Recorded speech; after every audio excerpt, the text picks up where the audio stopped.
Jalan-jalan naik kereta api mungkin udah biasa. Tapi apa rasanya ya jalan-jalan naik kereta uap? Nah, buat yang lagi mampir di Solo, boleh loh dicoba naik kereta uap Sondokoro. Di Indonesia dan juga di seluruh dunia, kereta uap sudah sangat jarang jumlahnya. Jadi, menjajal salah satu jenis kereta ini tentu bakal menjadi pengalaman berharga.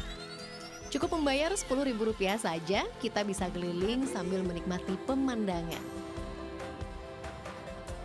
Nah, sekarang Haga lagi keliling-keliling nih naik kereta uap. Seru lah pokoknya. Dan ternyata kereta ini umurnya sudah 114 tahun. Wow, dan tadi Haga bisa ngelewatin kebun-kebun. Nah, sekarang kita lihat lagi di depan ada apa lagi ya.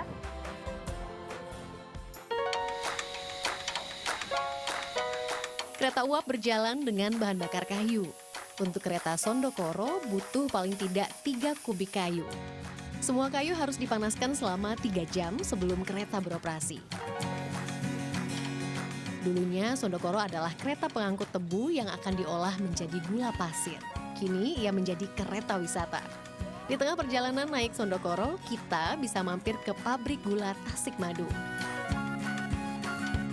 Nah, tebu-tebu yang ada di perkebunan tadi nantinya akan dipanen dan kemudian akan ditaruh di lori. Dan selanjutnya akan dimasukkan ke pabrik untuk diolah menjadi gula pasir. Nah, untuk pemanenan tebunya biasanya dilakukan pada bulan Mei. Untuk produksinya berlangsung pada bulan Mei hingga bulan Agustus.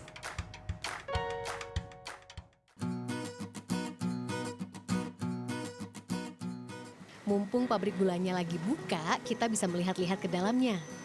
Soalnya kalau bukan musim produksi, pabrik gula ini tutup.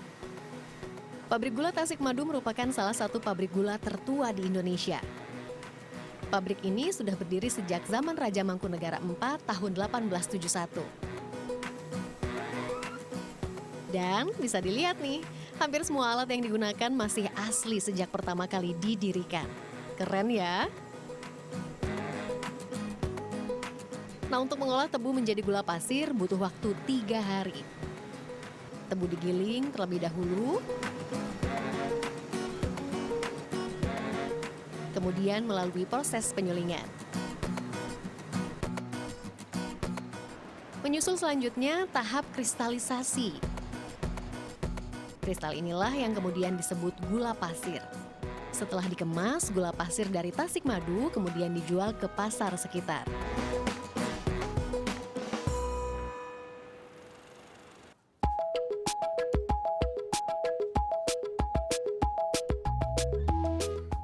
Puas jalan-jalan, sekarang kita cari tempat istirahat yuk. Tempat menginap yang nyaman, relatif mudah dicari. Tapi bagi muslim masa kini, tempat yang nyaman bakal dapat nilai plus bila dikelola juga secara syar'i.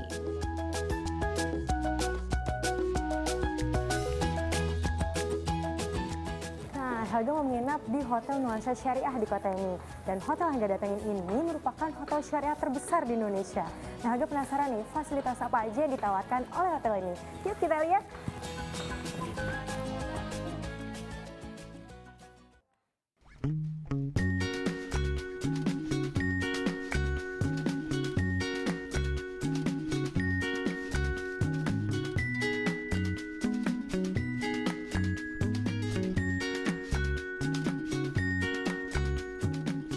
Nah, ini salah satu kamar yang ditawarkan dari hotel ini, yaitu Family Suite Room.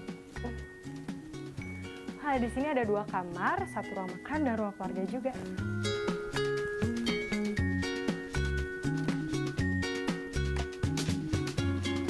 Nah, ditambah lagi di kamar ini juga ada sajadah, mukena, sarung, dan Al-Quran.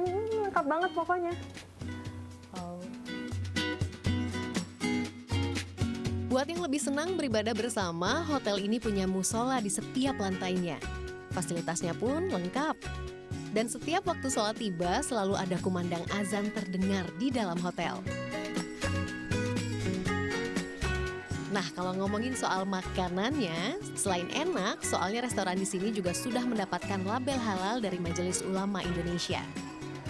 Dan benar aja, segala fasilitas yang ramah muslim ini memberikan kenyamanan lebih bagi pengunjung.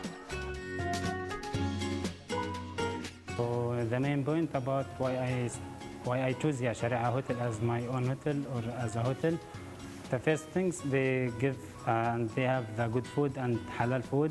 And the second one, they have a good place and safety. Even they have a good and helpful employers, yeah. And the third one, you can find musalla in each floor. So you can do your prayer and your salat anytime and in time because you can hear adhan, yeah. Dari segi syariah, di sini ada tempat ibadah yang sudah disediakan, yang tentunya sangat bermanfaat sekali bagi kami pengunjung di sini, tamu di Hotel Syariah, karena di sini ada tempat ibadah yang bisa digunakan sewaktu-waktu kami bisa beribadah di tempat di musola gitu. Meski bernuansa Islam, hotel ini nggak menutup kemungkinan loh buat wisatawan non-muslim yang juga ingin bermalam. Jadi kembali kepada syariah ya. Syariah itu sendiri kan sebenarnya kan dari Muslim ya. Muslim itu adalah Islam ya. Islam sendiri adalah rahmatan lil alamin gitu kan. Jadi kita tentunya juga lintas agama, lintas manusia, lintas latar belakang ya. Bahkan beberapa bulan yang lalu kita ada satu event nasional besar itu ya dari Konghucu ya, Konghucu.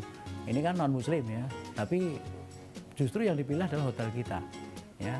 Mereka beranggapan bahwa kalau syariah itu tentu sehat itu ya, sehat ya. Tapi kalau enak dan sehat belum tentu halal kan gitu. Maka mereka milih ke kita begitu. Istirahat yang nyaman membuat energi cepat kembali terisi. Jalan-jalan jadi semangat lagi.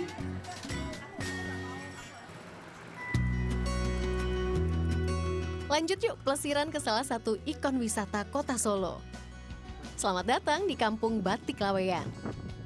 Sejak tahun 1970, kampung ini sudah terkenal sebagai kampungnya juragan batik. Laweyan berasal dari kata lawe atau nama lain dari serat kapas halus yang menjadi bahan baku kain. Sejarahnya, batik Solo pertama kali diperkenalkan semasa Kerajaan Pajang dengan pelopornya yaitu Kiai Ageng Henis di awal abad ke-16.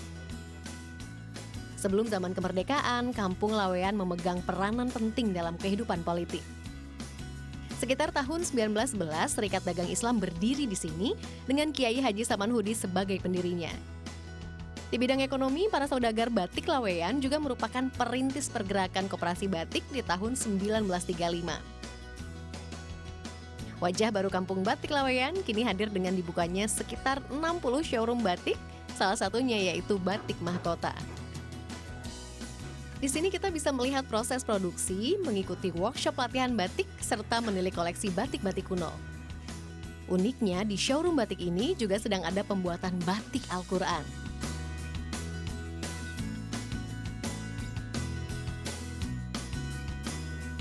Wah, ini menarik nih, ternyata di sini juga dibuat batik Al-Quran. Dan nantinya akan ada 30 juz seperti ini. Dan untuk mencanting satu halaman saja membutuhkan waktu kira-kira 2 hari. Wow, bisa banget ya Pak detail kayak gini. Yap, batik Al-Quran berukuran 80 x 115 cm ini sengaja digagas oleh pemilik showroom untuk memadukan kesenian batik dan pelajaran agama. Jadi ini satu program membaca sambil menulis. Kemudian kita melihat kondisi masyarakat yang ada sekarang. Itu sekarang memang ya cukup memprihatinkan. Banyak peristiwa-peristiwa yang menurut saya kurang mengenakan ya di masyarakat itu dari sisi moral dan sebagainya. Maka kami berinisiatif mengedukasi kami sendiri, kemudian juga syukur-syukur juga bisa mengedukasi masyarakat. Maka kami bersama teman-teman memunculkan ini program Al-Quran Batik. Kalau ngomongin soal batik, kayaknya nggak bakal jauh-jauh dari ngomongin fashion. Setelah batik Indonesia diakui UNESCO sebagai warisan budaya tak benda, popularitasnya kian melambung. Jadi nggak heran kalau batik kini diminati oleh hampir semua kalangan. Nah, batik saat ini sudah menjadi tren fashion hampir di semua kalangan, tidak terkecuali untuk wanita berhijab. Nah, Helga punya tips nih pemakaian batik sehari-hari untuk wanita berhijab. Yang pertama, pastikan pilih bahannya yang menyerap keringat dan modelnya yang simpel-simpel aja. Pemakaian blazer seperti Helga ini bisa menjadi salah satu pilihan. Nah, kalau bajunya sudah batik, hijabnya bagusnya yang polos aja, jadi nggak terlalu rame. Nah, atau sebaliknya, kalau hijabnya mau ada sentuhan batiknya, pilih bajunya yang polos aja. Dan itu tadi Laweyan. Selain terkenal sebagai kampung penghasil batik terbesar di kota Solo, Laweyan ternyata juga menjadi saksi lahirnya benih-benih pergerakan Islam yang kemudian aktif menyebarkan dakwah di kota Solo dan mengisi sejarah perjuangan Indonesia.